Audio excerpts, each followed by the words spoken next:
সাৰ পালে আজি বৰ সোনকালে সাৰ পালে দেখোন খিৰিকীখন খুলিবলৈ কিহে পাইছিলে ৰজাক চকুত নপৰিলে আৰু অলপ দেৰি ভালকে শুব পাৰিলো হয় খিৰিকীখন নুখুলিলে ৰজাক সোমাবই কেনেকৈ পুৱাৰ ৰজাকৰ মজাই সুকীয়া ৰ'ব চাহ বনাওঁ আৰু শুনা যাওঁতে দৰ্জাখন জপাই যাবাচোন প্লিজ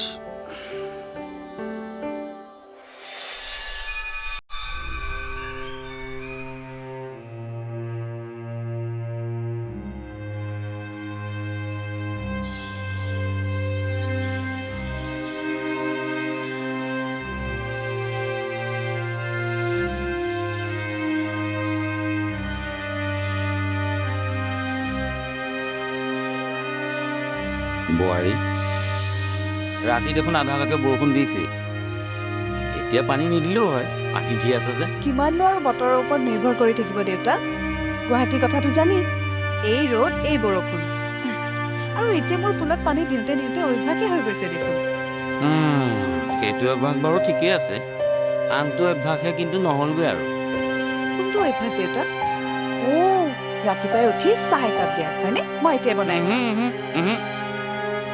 নামঘৰলৈ যোৱা অভ্যাসটোৰ কথাহে কৈছো মই এতিয়া গৈ আছো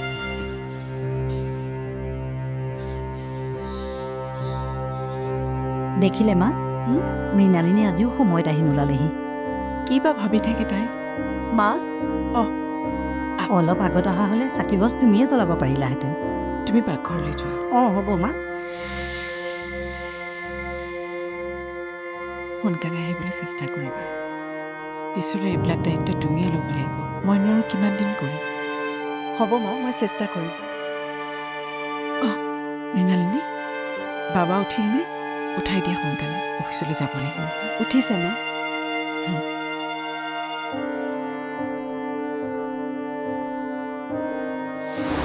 কালি বিন্দুৱে ফোন কৰিছিল আকৌ সেই ঘৰত মানসিক কষ্ট ঘৰত চাগে আকৌ তাইৰ ওপৰত নিৰ্যাতন চলিছে বেচেৰীজনীলে বেয়াই লাগে কমখন কষ্ট পাইছেনে বাৰু তাই মোক কান্দি থকা অৱস্থাতে কালি ৰাতি ফোন কৰিছে কালি ৰাতিয়ে তাই কথাখিনি কৈছিল মই তাইক কি বুলি বুজাম কোৱাচোন এইবোৰ কথা তুমি মই পাতি থাকিলে কোনে বুজিব কোনে শুনিব এইবোৰ সলনি হ'বলৈ হ'লে মানুহৰ মনবোৰ সলনি হ'ব লাগিব সিদ্ধান্তবোৰ শুদ্ধ হ'ব লাগিব মই এটা কথা ভাবিছোঁ কি ঘৰলৈ যোৱাৰ কথা কিন্তু বিন্দুক যদি আমি ইয়ালৈ লৈ আহিব পৰা হ'লে এনে এটা ডাঙৰ সিদ্ধান্ত আমি ল'ব নোৱাৰোঁ ঘৰখনত কথাটো সুধি লোৱাটো ভাল হ'ব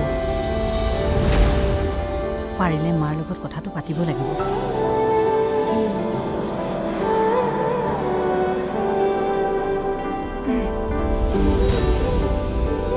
বাবা অফিচলৈ যাব ওলাইছে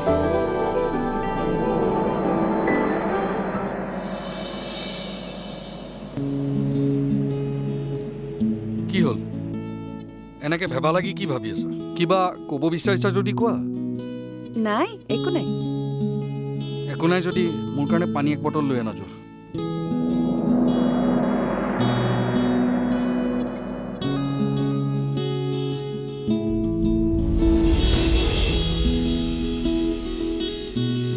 শুনকচোন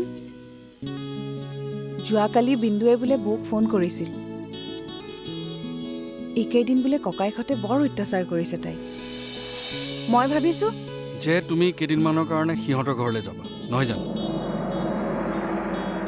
মানুহ সাংসাৰিক হ'লে পৰিয়ালৰ দায়িত্বই মানুহক অলপ কষ্ট দিবই ঘৰ এখনত এনেকুৱা সৰু সুৰা খুটখাট থাকিবই এইবোৰ সাংসাৰিক সমস্যা মহিলা হিচাপে সহ্য কৰিব পাৰিবই লাগিব তুমি তাত গৈ একো ঠিক কৰিব নোৱাৰা। প্ৰথমতে এই পানীৰ গ্লাছটোৰ সলনি পানীৰ বটল এটা আনি নিজৰ সাংসাৰিক দায়িত্বটো ঠিক কৰা। তাৰ পাছত আনৰ কথা ভাবিবা।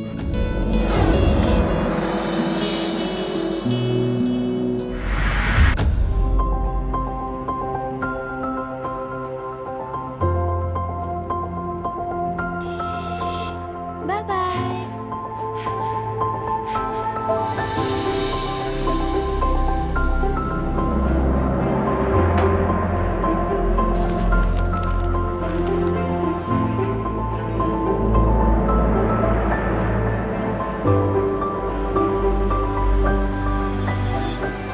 বৈ যোৱা নদীক লৈ মোৰ কোনো অভিযোগ নাই, ডিঙি মেলি আকাশলৈ চায়ো মোৰ কোনো অৱকাশ নাই। বৈ যায়, চুমি যায়, কপাহী ডাৱৰ উৰি যায়।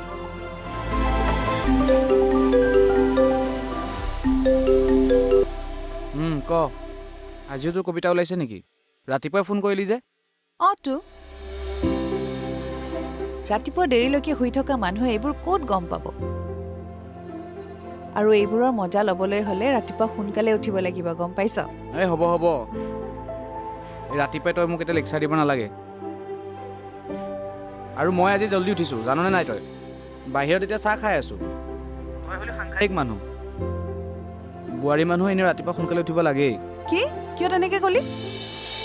ক'ৰবাত লিখা আছে নেকি? লিখা নাই বাৰু, নহ'লে শহুৰ শাহুৱেকৰ পৰা পাঠবাক্য শুনিব লাগে যে। ৰাতিপুৱাই তই মোক কামোৰ নিদিবি দেই ভাইটি। পেপাৰত কবিতাটো ওলোৱাৰ কাৰণেহে তোক জনাবলৈ ফোন কৰিছিলোঁ। নহ'লেনো তোৰ ঘৰৰ মানুহে কবিতা শুনে জানো? আৰু মোৰ বাহিৰেনো তই কবিতা কাক শুনাবি, নহয় জানো? তই এটা কাম নকৰ কিয়? তোৰ ছদ্ম নামটো আঁতৰাই তোৰ নিজৰ নাম দি কবিতা নিদিয় কিয়? অন্ততঃ মানুহে চিনি পালেহেঁতেন। চিনি পাব নালাগে দে, এইটোৱে মোৰ আত্মসন্তুষ্টি। য'ত গুৰুত্ব নাই তাক মানুহে চিনি পালেও লাভ নাই। হ'ব দে, বাদ দে। শুনচোন, কালি ৰাতি চন্দনা বৌক বোলে বিন্দুৱে ফোন কৰিছিল। তাইক একেদিন আকৌ ককায়েকে বোলে বৰ অত্যাচাৰ কৰিছে, জাননে? এনেকৈ আৰু কিমান দিন কষ্টত থাকিব কচোন? মানুহে ইমান সহ্য কৰিব নোৱাৰে নহয়। এনেকৈ মানুহৰ জীৱন কেতিয়াও নচলে, জানো? তেন্তে কি কৰিম বুলি ভাবিছ? তই ঘৰলৈ যাবি?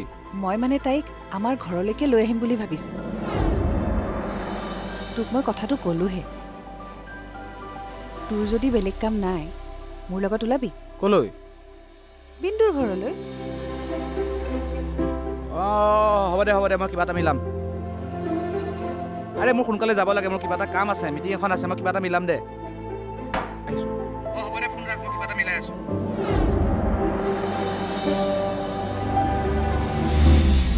সেইটোৱেতো, আগৰ জামানা গ'ল। এতিয়া আমাৰ ছ'চাইটিখনে টক্সিক হৈ গৈছে, আমাৰ ৰিলেশ্যন আৰু ফেমিলিবোৰো। দেখা নাই আমাৰ মেনেজাৰৰ ডিভ'ৰ্চ হোৱা কেইদিন হৈছিল, আকৌ এটা আনিলে। আচ্ছা, হয় নেকি? একো নাই, পত্নী পুৰণা হওক বা নতুন হওক, ৰিলেশ্যনবোৰ ভালকৈ চলাই থাকিলে হ'ল, হয় নাই? তুমি গমেই নোপোৱা নেকি? খালী ঠাইটো পূৰণ কৰিছিলেহে, সেইজনীও গ'ল। গ'ল মানে ছেইম কণ্ডিশ্যন, ডিভ'ৰ্চ। আৰু লগত বোলে অফাৰ এটাও লৈ আনিছিল। অফাৰ? মানে কি অফাৰ? আৰে আগৰ হাজবেণ্ডৰ বাচ্চাটো নাই জানো, সেইটোকেই লৈ আনিছিল। যিয়ে হওক, অন্যৰ হ'লেও সন্তান এটাটো পালে। আমাৰো যদি সন্তান থাকিলে হয়, জীৱনটোৱে বেলেগ হ'ল হয়। হেই, এইবিলাক বাদ দিয়া, আমি ক'ত আছিলোঁ? পত্নী। শুনা, পত্নীক সদায় পুৰুষৰ তলত ৰাখিব লাগে। কেতিয়াবা যদি আমাৰ মূৰৰ ওপৰত উঠে, তেতিয়া ভাবিবা আমাৰ জীৱন খতম। কিন্তু তোমাৰ কেনে এতিয়া? বৰ্তমান তলত নে ওপৰত? হেই, মোৰ সদায় তলত। সেইবাবেতো মই মোতকৈ চাপৰ ছোৱালী বিয়া পাতিছোঁ। যিদিনাই চুলি সৰিবলৈ আৰম্ভ হ'ব, ভাবিবা সেইদিনাই জীৱন খতম। তোমাৰ পত্নী তোমাৰ মূৰৰ ওপৰত নাচি আছে। একদম নিদিবা দেই, কৈ দিলোঁ। হেই, আমাৰ অফিচৰ প্ৰাণজিতক দেখা নাই? পত্নীৰ চিন্তাত তপা হৈ থাকিল, খতম। মোৰো পত্নীৰো জানো কি হ'ল আজিকালি? বেলেগে কিবা ভাবি থাকে। আজি ৰাতিপুৱা অফিচলৈ পানী বটল এটা নিম বুলি তাইক আনিব দিলোঁ। পানী এগিলাচহে লৈ আহিছে। চাবা দেই, চাবা। পত্নী সদায় লক্ষ্মণ ৰেখাৰ ভিতৰত, নহ'লে কেতিয়া লংকা গৈ পাব গমেই নাপাবা।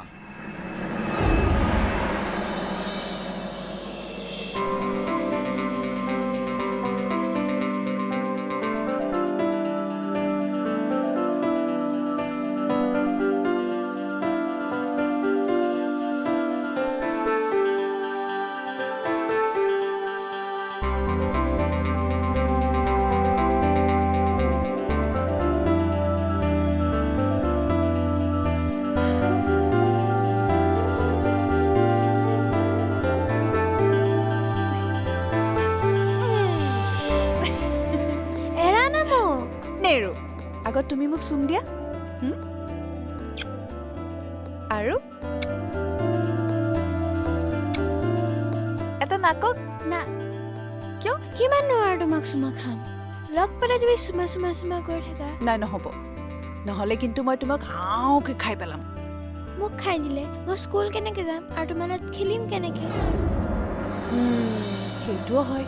আৰে কি হৈছে ইয়াত? চাওঁচোন। আৰে তোমাৰ পেটটোৱে দেখোন গুলু গুলু কৰিছে।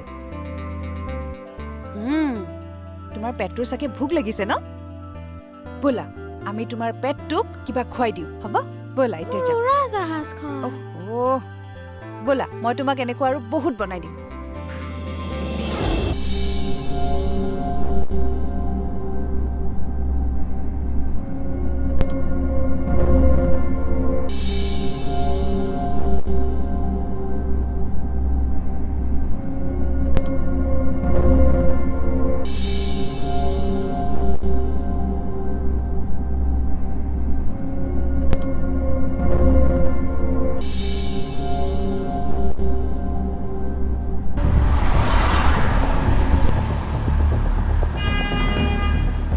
আপুনি ইমান ভাবি থাকিব নালাগে, চাহকাপ খাই দিয়ক। ঠাণ্ডা হৈ গ'লে সোৱাদটো নাইকিয়া হৈ যাব। বাইদেৱে আপোনাৰ কথা মোক একেদিন কৈ আছিল। সিহঁতৰ ঘৰতো মানুহৰ প্ৰয়োজন হৈছে। আপুনিও নিজৰ মতে থাকিব পাৰিব তাতে আপোনাৰ বাৰ ঘৰ। আপুনি বাৰ লগত কথা পাতিব নেকি? ৰ'ব, মই ফোন এটা লগাই দিছোঁ। নাই নালাগে, গৈ পাই লওঁ, লগ পাই কথা পাতিম। আপুনি ইমান আচহুৱা অনুভৱ কৰি নাথাকিব। মোকো নিজৰ ভাইটি বুলিয়ে ভাবক। নতুন ঠাই, কেইদিনমান সহজ হ'বলৈ সময় লগাটো স্বাভাৱিক কথা। আমি ওলাই দিওঁ ব'লক। বেছি দেৰি কৰি থাকিলে আন্ধাৰে হৈ যাব, গৈ পাওঁতেও সময় লাগিব। আৰু এইবোৰ কথা ইমানকৈ ভাবি মূৰ ঘমাই নাথাকিব। তাতে গৈ আপুনি অলপ ফ্ৰীলি থাকিব। আপুনি বুজি পাইছে নহয়?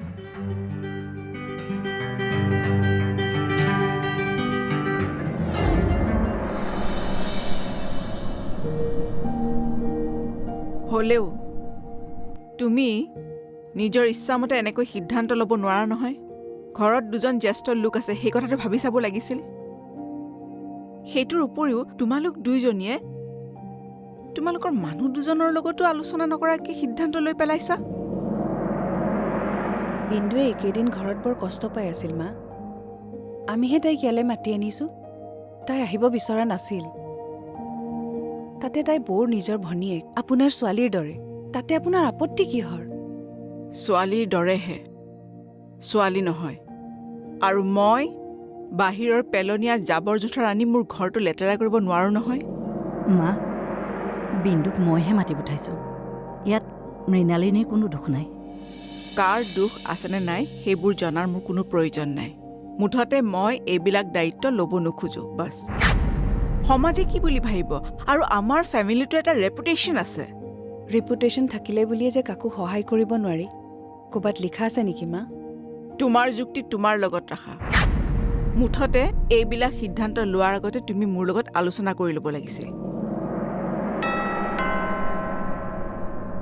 এই চন্দনা, যোৱাচোন কোন আহিছে চোৱা। অঁ,